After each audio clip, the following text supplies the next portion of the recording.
সন্ধ্যা হতে না হতে ক্ষুধা পেয়ে যায় আমাদের। তবে বাহিরের খাবার নয়, আমি ঘরে তৈরি করব।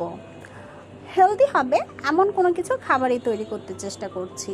হ্যাঁ, আমি পরোটা বানাবো, তবে এটা যেন সেন পরোটা নয়, এটা হচ্ছে মোগলাই পরোটা।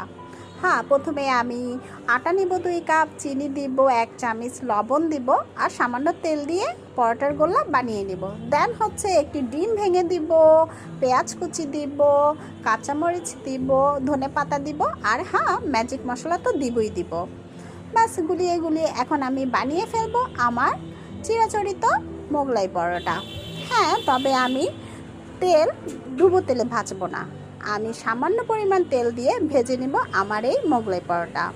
ঘরের তৈরি খাবার অবশ্যই হেলদি হয়, আপনারা অবশ্যই ট্রাই করে দেখবেন। ডুবো তেলে নয়, সামান্য পরিমাণ তেল দিয়ে এই পরোটাটা ভেজে নেবেন। রেসিপিটি ভালো লাগলে অবশ্যই সাবস্ক্রাইব করবেন।